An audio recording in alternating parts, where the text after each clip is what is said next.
សួស្តីបងប្អូនទាំងអស់គ្នានេះគឺជារថយន្ត Lexus XS 250H ដែលក្រុមការងារយើងទើបតែធ្វើការបំពាក់ជាមួយនឹងឈុតកាងមុខ F Sport បងប្អូនកលេចមើល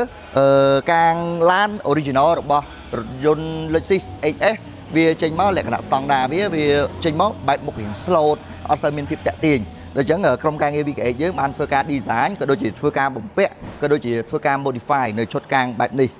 ម៉ូដនេះគឺជា signature របស់ VKH យើងតែម្ដងដោយសាររថយន្តនេះដំបូងឡើយអតិថិជនសួរនាំច្រើនគាត់ចង់លេងកាងគាត់ចង់តុបតែងនៅរថយន្តរបស់គាត់ប៉ុន្តែអត់មានម៉ូដលេងទេព្រោះរថយន្ត HS អាយុកាលរបស់គាត់តិចគឺបង្កើតឡើងនៅឆ្នាំ2010ហើយនឹងបញ្ចប់វិញនៅឆ្នាំ2015ដូច្នេះ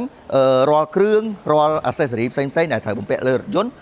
ក្រុមហ៊ុន supply គឺគេអត់ផលិតឬក៏ផលិតដែរវាមានចំនួនតិចតួចអញ្ចឹងក៏ក្រុមការងារយើងបង្កើតក៏ដូចជាធ្វើការ design នៅប្រភេទកាងនេះដើម្បីដំឡើងជូនអតិថិជនទូទៅឥឡូវយើងមក detail ពីឈុតកាងឡើងស៊េរីទៅជា model F Sport របស់យើងវិញកាងនេះយើងធ្វើការបំពាក់ក៏ដូចជាធ្វើការ modify បន្ទាប់មកយើងធ្វើការបាញ់ថ្នាំឈុតកាងរបស់រថយន្តទាំងមូលគឺយើងលេងទម្រង់បែប F Sport ដោយរំលេចជាមួយនឹង logo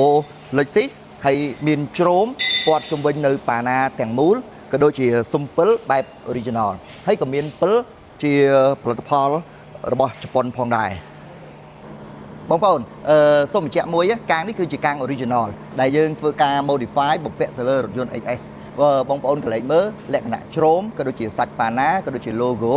ដូចជាពិលនិងសុំពិលគឺយើងយកផលិតផល original យកមកបំពាក់ជូនអតិថិជនតែម្ដងដល់យើងគ្រាន់តែធ្វើការ modify នៅ frame បន្តិចបន្តួចរួចហើយយើងតម្លើងនឹងបាញ់ថ្នាំជូនអតិថិជនបន្ទាប់មកក៏យើងឃើញទទួលបាននៅភាពស្អាត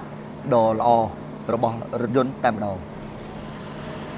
ចឹងបងប្អូនទាំងអស់គ្នាដែលប្រើប្រាស់ជាមួយរថយន្ត Lexus XS លោកអ្នកចង់តុបតែងក៏ដូចជាធ្វើការ modify នៅផ្នែកផ្សេងៗនៃរថយន្តលោកអ្នកអាចអញ្ជើញមក VKH យើ